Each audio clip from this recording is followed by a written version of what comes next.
part two of the Putin lies, exposed by his closest friend. Yeah, that is chef. And, that man, the chef, he's a wanted man in the West, And for him to turn on Putin, things has to be really bad. But the thing is that with this, with the chef, all the man had to do was just continue to go all the way to Moscow, and he could change history.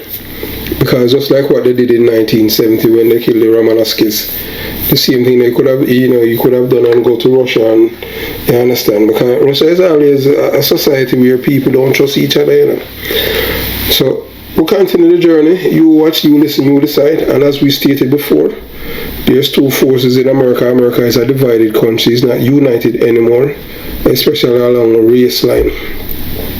Fox News is the station that pay almost $1 billion for line to one of the company that sued them over the 2020 presidential election.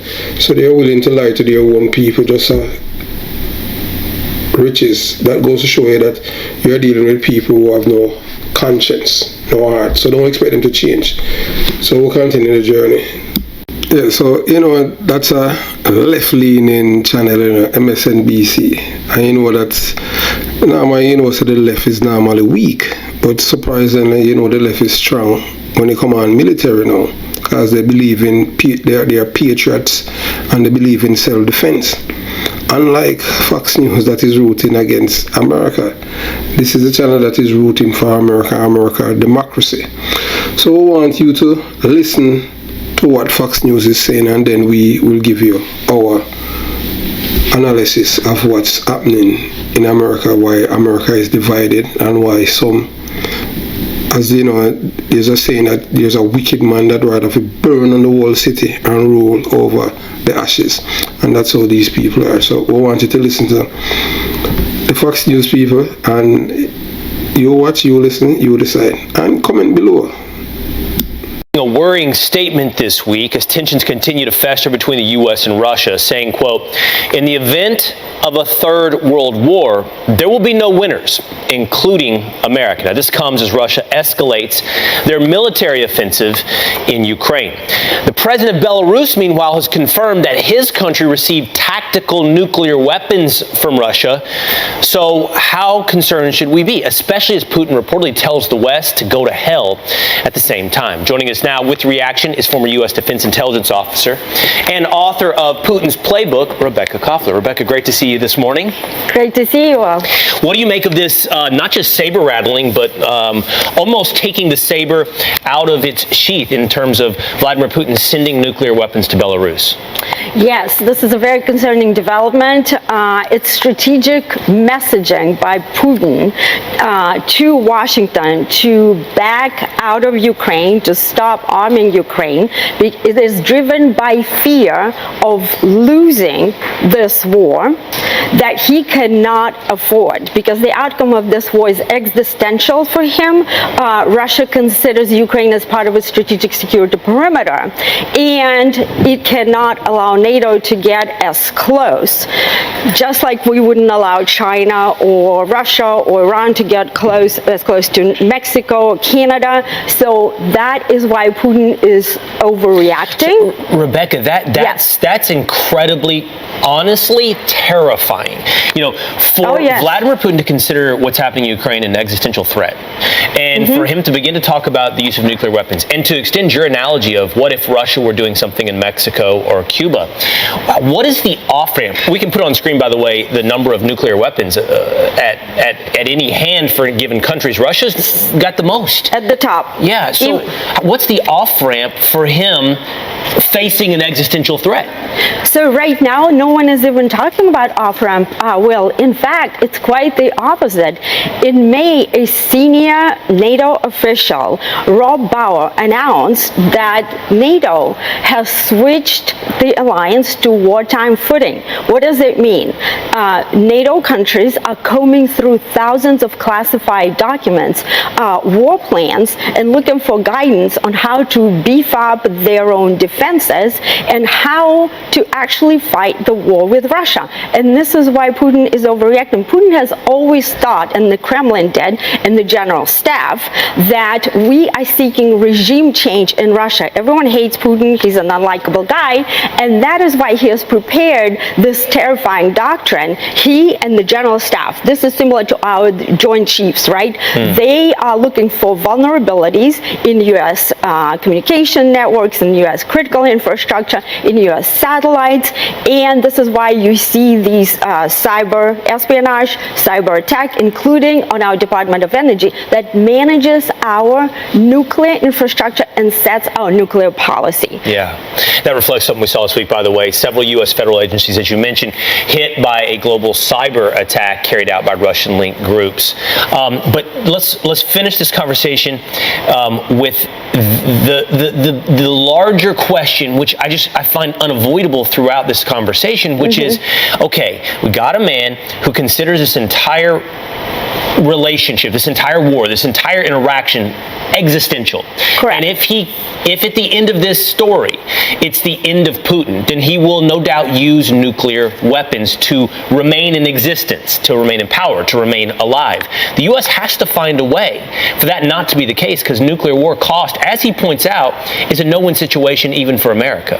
Absolutely. Well, the first thing to clarify to Americans is that Russia is not targeting U.S. homeland with nuclear weapons, right? The doctrine was developed for Putin to authorize a nuclear strike on the battlefield in Ukraine. The problem is with this thinking is this: as war gaming shows, and as you said, I'm a former DI intelligence officer, and we conducted dozens of war games simulating a U.S.-Russia conflict, right? And so once the first tactical, even if it's tactical, nuke gets popped on the battlefield, everybody's going to overreact, because all of these states that own nuclear weapons have missile warning systems tracking that stuff.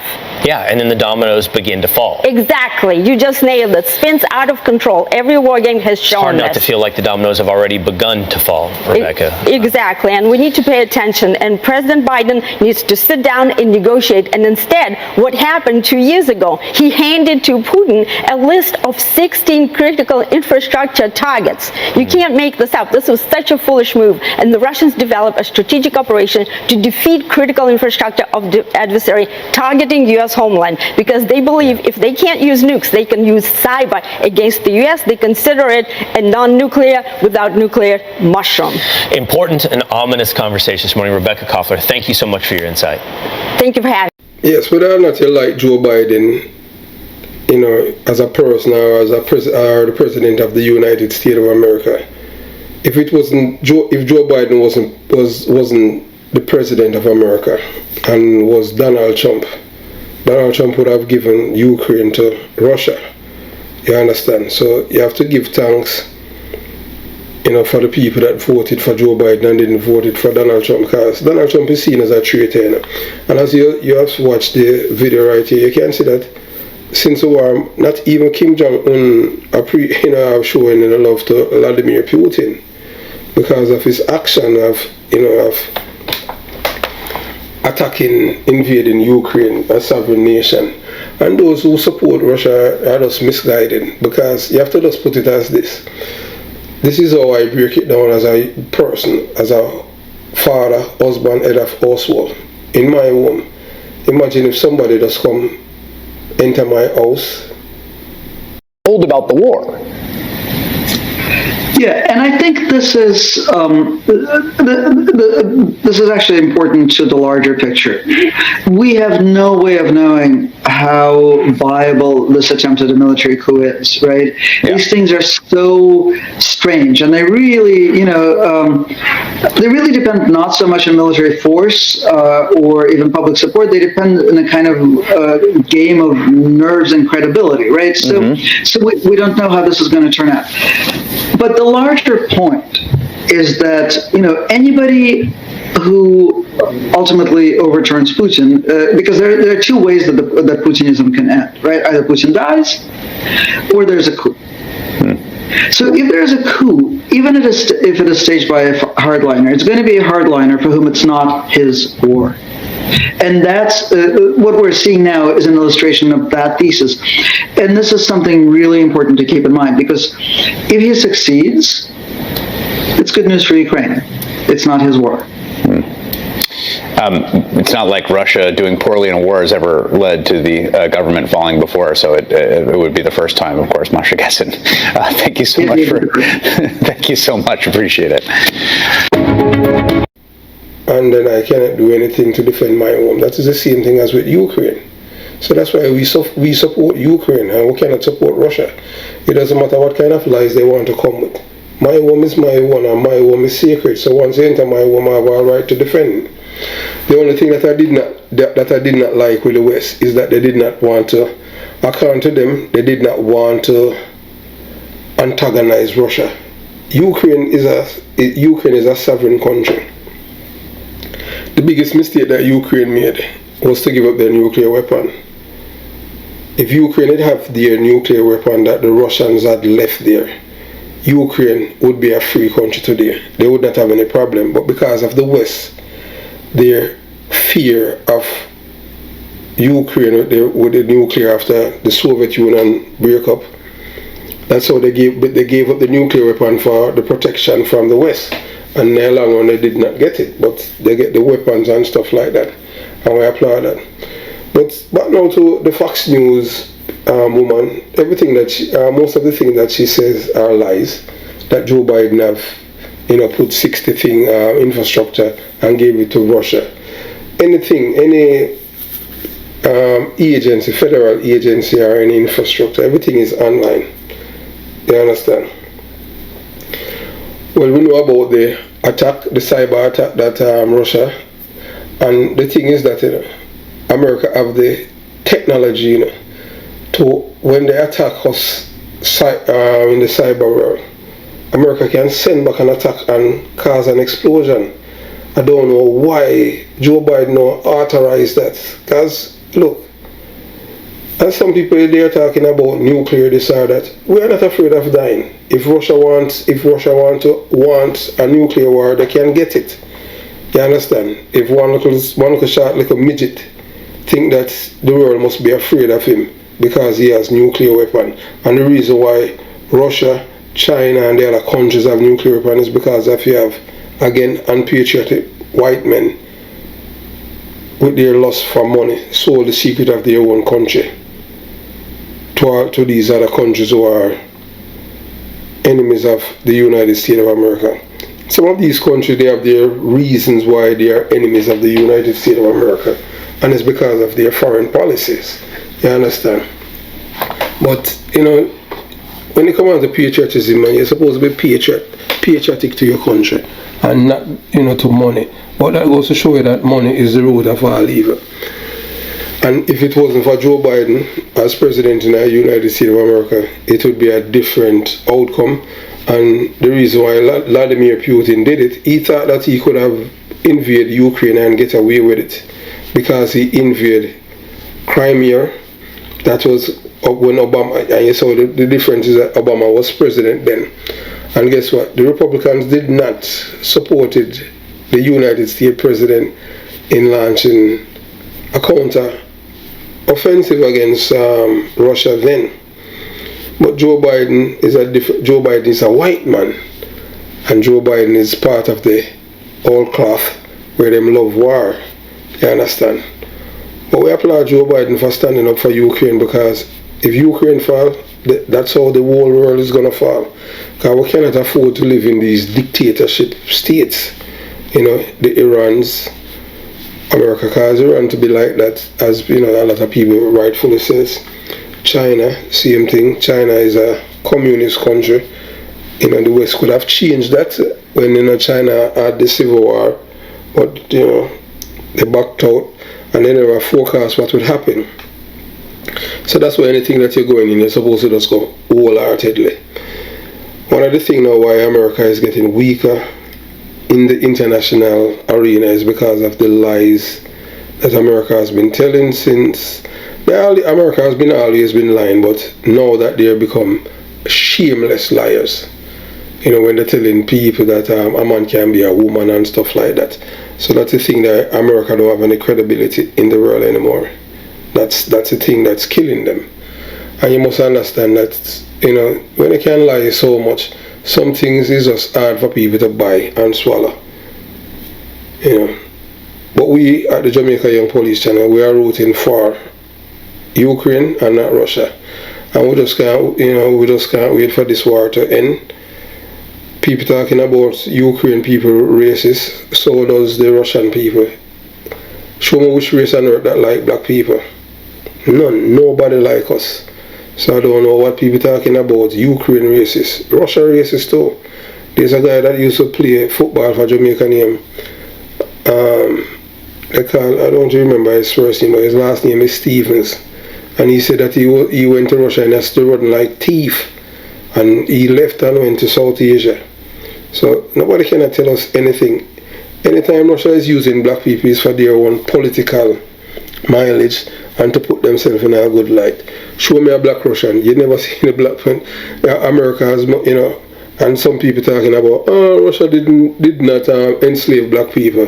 Yeah, the reason why Russia didn't enslave black people is that they did not want the black people them around them. You understand? But they enslaved the same Ukrainian people, millions of them. Stalin wrote them to death, and people forget about that. So we just hope this war ends, because, you know, Russia cannot win the war. Because as long as the West supporting Ukraine, Russia cannot win. And all they have to do is just isolate Russia. The only thing that surprised us is that Russia economy hasn't cradled as they have done to Zimbabwe. But you see, Russia, white people, so white people get all the benefits in our world, and that's why Russia economy is not cradling. The ruble is still strong, and you know, without that, after a few months, Russia will be crumbling. None of that is happening. So that goes to show you, you know, how the power structure set up in the world. When you're white, you're right. When you're black, you stay back. When you're brown, you can stick around. When you're yellow, everything mellow, like the Chinaman. Have yourself a beautiful day. Jamaica Young Police Channel out. Yes, so we have come to the end of part 2 of the mutiny in Russia, you know, in which Putin's chef, you know, not only that he hasn't mounted a mutiny, but he has told the Russian people to rise up against the government, because the government has lied to them. And basically what he's saying, that what they have done is to thief natural resources from the people of Ukraine, and they should rise up, and it's because of greed why they are doing this and causing the majority of the Russian people to be suffering.